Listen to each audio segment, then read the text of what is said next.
Your Excellencies, honorable members, ladies and gentlemen, good evening. When I reflected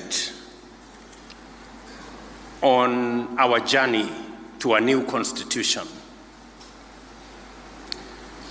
and as has been ably put by those who have spoken before me, especially the former Prime Minister, we were members of the Parliamentary Select Committee that midwifed the constitution-making process. At some point, he was chair. At some point, I was chair. But we all participated in this journey. And as I reflected on our journey towards a new constitution, I was reminded in my conscience that when we got a new constitution, we seemed to have said, we are done with matters constitution. And that is why I decided that maybe it is time. It may be 15 years down the road, but it's never too late to do the right thing. And that is why I signed a proclamation for us to celebrate this day, the day that we promulgated a new constitution, as Katiba Day. And I want to thank all of you for honoring my invitation so that we can do this together.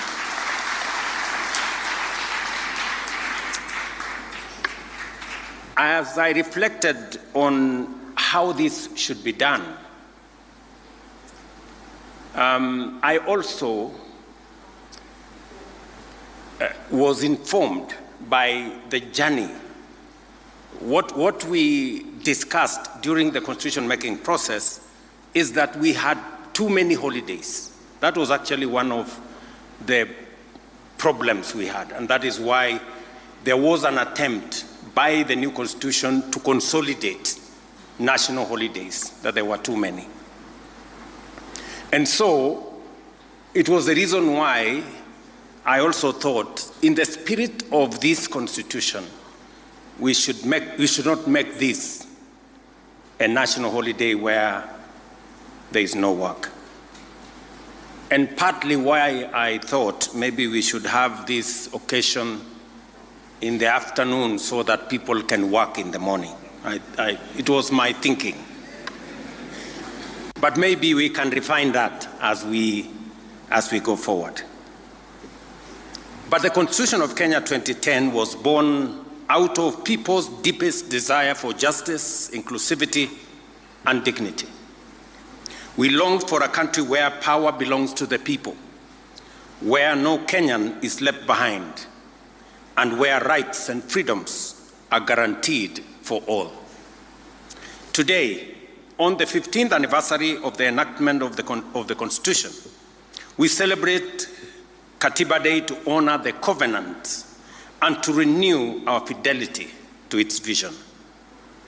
This Constitution is acclaimed across the world as one of the most progressive and transformative. It is our solemn duty to preserve it, protect it, and to ensure its full implementation. Ladies and gentlemen, our Constitution was born out of hard and painful lessons.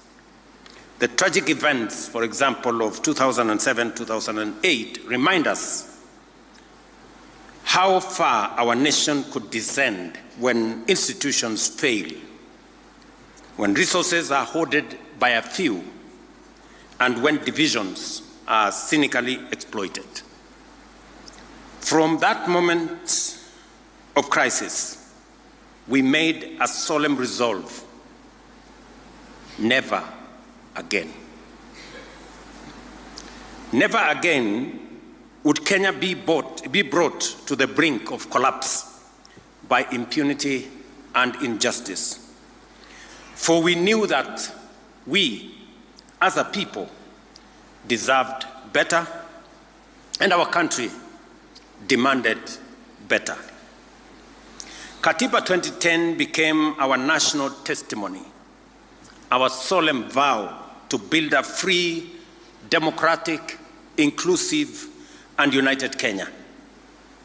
Over the past 15 years, we have walked that journey. We have injected life into this great chapter. Fellow Kenyans, as stipulated in Article 174, devolution has come alive.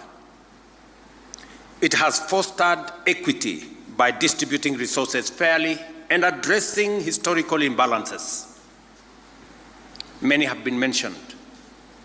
Matters to do with health. Many counties, for the first time, had doctors in facilities. We've been told about the first cesarean session done in Mandera County for the first time under devolution, and many, many testimonies could follow. Since the birth of devolution 12 years ago, the national government has transferred a total of 4 trillion to counties.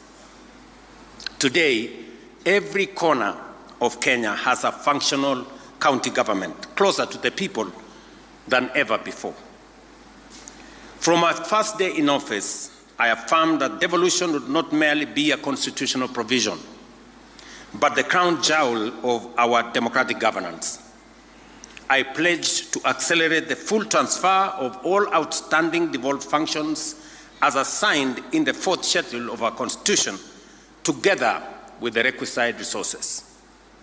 This commitment was formalized during the 11th National and County Government Coordination Summit in Nairobi on the 16th of December 2024.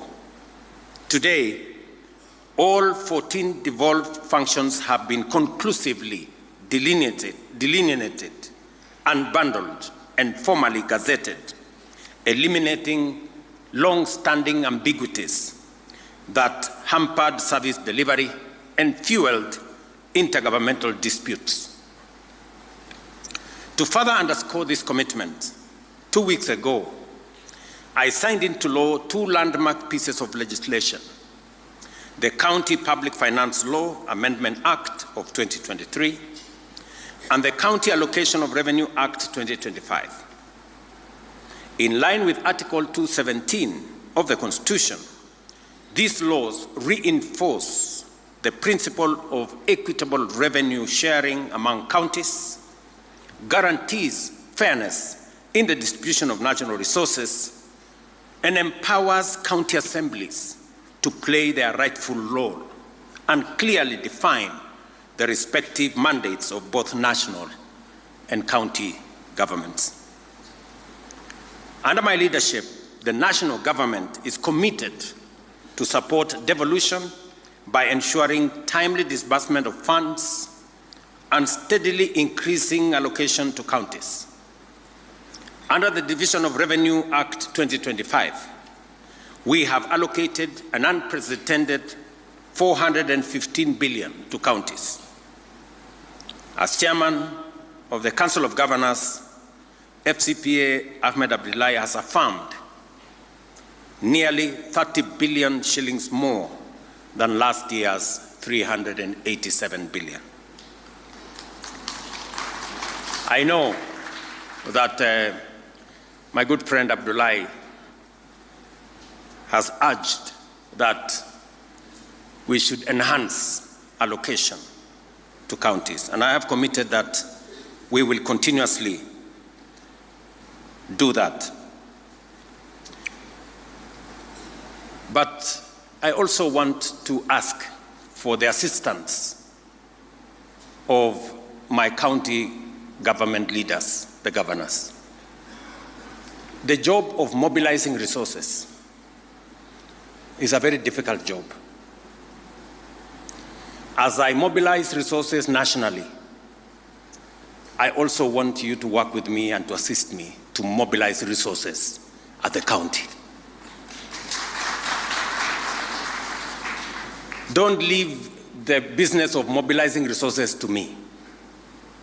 because in the process of trying to mobilize resources so that I can transfer more to the counties, I have acquired names, including Sakayo, and you know it.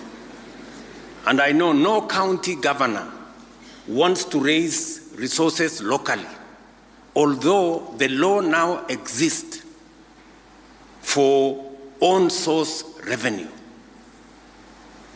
I would want to ask of you, governors, please, even as you urge me to transfer more resources because I have to mobilize, also look at the opportunity to mobilize resources locally. Even if you are called Sakayo at the county, it will not make any difference. It is still okay. Ladies and gentlemen, the Bill of Rights, enshrined in Chapter 4 of the Constitution, is the heart of our democratic order. It guarantees every Kenyan fundamental freedoms and socio-economic rights, including the right to education, health, housing, food, water, and dignity as set out in Article 43. Over the past 15 years, we have worked diligently to breathe life into these rights. And I say this in the full understanding that for citizens of our nation to be able to enjoy our democratic credentials, to be able to enjoy the rule of law and constitutionalism, there are rights guaranteed under Article 43, social and economic rights, that are fundamental to citizens enjoying other rights. A Sikh, ignorant, uneducated,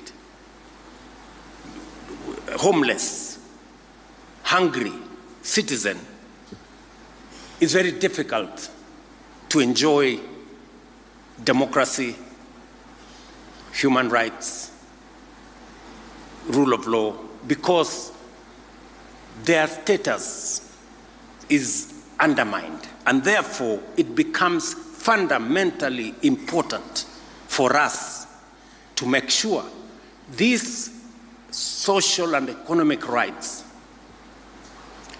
do not continue to be a privilege for those who can afford. They should be a right for every citizen, because that is what the Constitution says. And therefore, I want to ask all of us as leaders in the executive, in the legislature, in the judiciary, that as we exercise the authority that we've been given by the Constitution, let us keep the people, the rights of the people at the center, so that we do not undermine their right to housing. We do not undermine their right to health. We do not undermine their right to education. And that all our acts work in concert to facilitate the attainment of those rights by the people of Kenya. We have worked diligently to breathe, as I said, life into these rights. Free primary and day education has opened doors to opportunities for millions of children from every corner of our nation. We have successfully transitioned to the competence-based education and training system, making our education more relevant, practical, and aligned with the demands of the 21st century.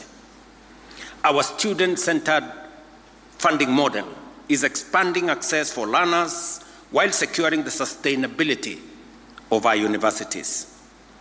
By January next year, we will have recruited a record 100,000 new teachers in just 3 years, a significant achievement that has strengthened our education system and improved learning outcomes across the country.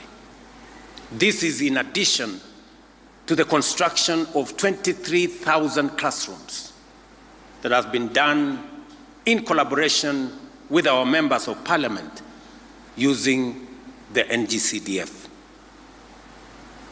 Fellow Kenyans, our affordable housing program is delivering safe and decent homes to families across the country, affirming that shelter is not a privilege for a few, but a constitutional entitlement for every Kenyan. Today, over 160,000 housing units are under construction, each one providing not only a roof over a family's head, but also creating thousands of jobs for our young people, artisans, and professionals. As I committed, we will be handing over the next 5,000 units right here in Nairobi, as we do it in other counties this month. On universal health coverage, we are ensuring that illness no longer drives families into poverty, and that access to quality health care is upheld as a right of every citizen. Despite the inevitable challenges of transition, which are being systematically addressed, the progress is demonstrable and undeniable. As of today, 25.7 million Kenyans have registered with the Social Health Authority, a clear indication of confidence in this reform. Through SHA, we are delivering healthcare to millions of Kenyans in direct, practical, and impactful ways. I must commend the county governments for working in partnership for us to deliver on this commitment to the people of Kenya. Ladies and gentlemen, our independent constitution established under Chapter 15 of the Constitution are the pillars that safeguard the sovereignty of the people. The judiciary, parliament, and constitutional commissions operate independently to ensure justice is served, resources are protected, and leadership remains accountable. Yet while independent, they are also interdependent, bound together by the shared duty to uphold the Constitution and serve the public good. Parliament relies on reports from oversight agencies.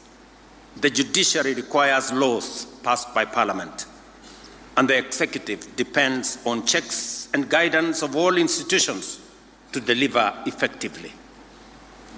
This balance of independence and interdependence is the genius of our constitutional design. No arm of government, no office, and no commission can claim supremacy because they are all answerable to the people. In this way, our institutions work not in competition, but in complementarity to protect democracy, entrench accountability, and advance the aspirations of every Kenyan. Fellow patriots, our national values set out in Article 10 of the Constitution are not only a key pillar of our constitutional order, but also the very foundation of our stability as a nation. They remind us that Kenya must always be anchored in patriotism, national unity, democracy, participation of the people, human dignity, equity, social justice, equality, non-discrimination, integrity, transparency, and accountability. Today, on this Katiba Day, as we renew our commitment to the ideals of the Constitution, we must ask ourselves honest, candid questions. Are we truly patriotic? Are we living with integrity, both in public and private? Are we inclusive, leaving no one behind? Are we accountable to one another and to our institutions and to future generations? Corruption is a serious threat to our progress as a nation. It undermines our constitution, weakens our institutions, and erodes the well-being of every Kenyan. It is a fact that corruption exists in all arms of government and poses a serious challenge. The executive, the legislature, and the judiciary, and each must confront this menace with honesty and resolve. I have always reiterated my resolve to serve as a responsible steward of public resources. We have digitized and automated government services to seal loopholes and eliminate the opportunities for corruption. Today, Kenyans can access over 22,000 services on eCitizen, up from 325. The results are evident. Revenue collection has risen dramatically to over 1 billion shillings every day, translating to more than 500 billion annually. Yet I admit there is still much more to be done to combat corruption within the executive. Corruption must be chased down every alley, every corridor, and every corner of the executive by every well-meaning official and citizen whenever it is spotted. I, William Ruto, President of Kenya, fully support the rigorous and expeditious prosecution of any corruption case backed by evidence. This is the only way to restore trust, uphold the Constitution, and assure Kenyans that no office, no title, and no individual is above the law. Parliament, too, must rise to its duty by passing laws that entrench transparency and close avenues for abuse. I commend Parliament for passing the Conflict of Interest Bill, now law, which I have signed. This law strengthens ethical standards and closes loopholes that allowed abuse of office. But as Parliament performs oversight and demands accountability from others, it must also remain accountable to the people of Kenya. This calls for a candid and honest conversation within Parliament. Shall members be counted among those who demand and enforce accountability, or among those who undermine the Constitution by entrenching corruption and impunity?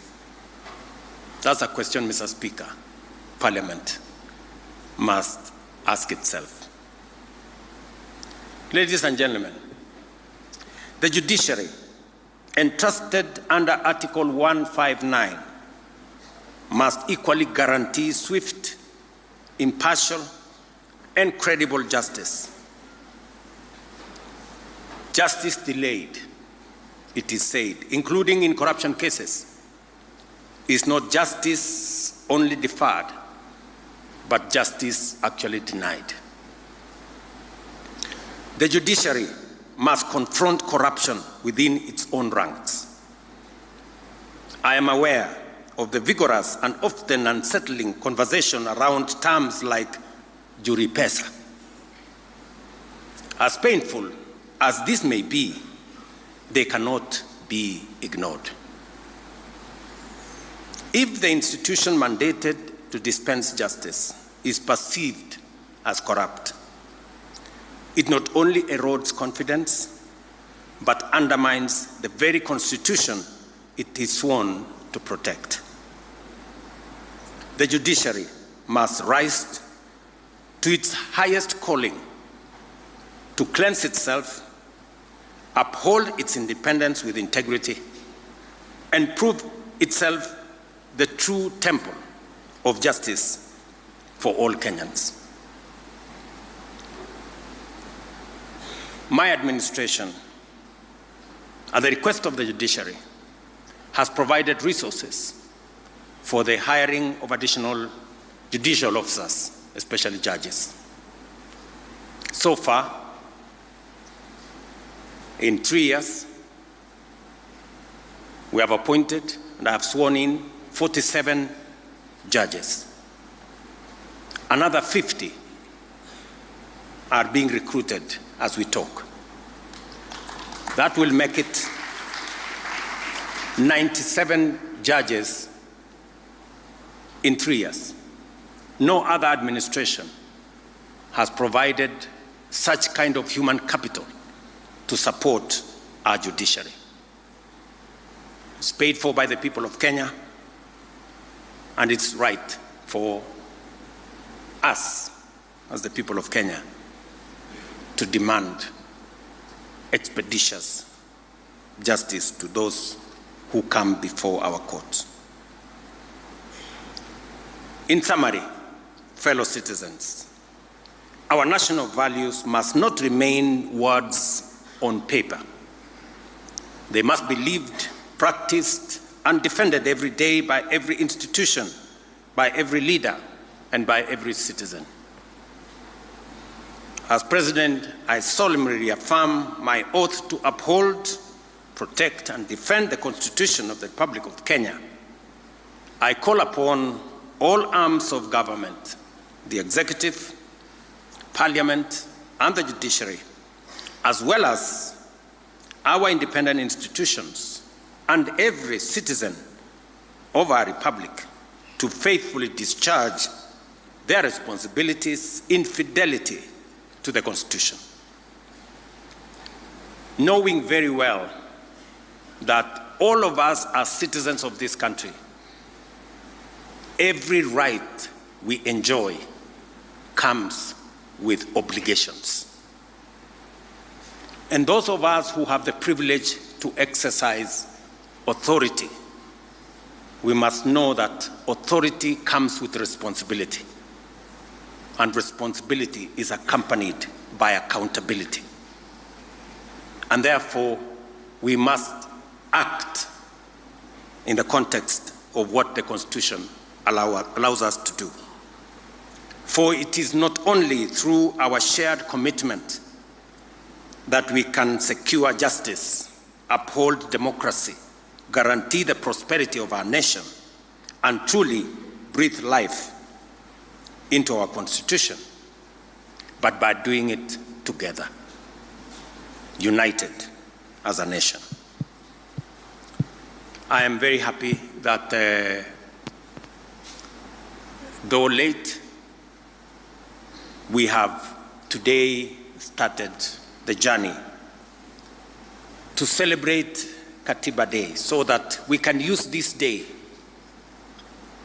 to continue the robust conversation that Kenyans are used to. We have heard from the Right Honorable Raila Odinga the aspects that, in his view, require review. There are those who have other ideas. There are those who think that we have too many constitutional commissions. There are those who think we should change the formula on sharing of revenue. There are those who think, and we should, all of us, as we celebrate this Constitution, we must celebrate the good, reflect on what is deficient, and work together towards making our country better. With those many remarks, ladies and gentlemen, I thank you for your attention. Asante sana.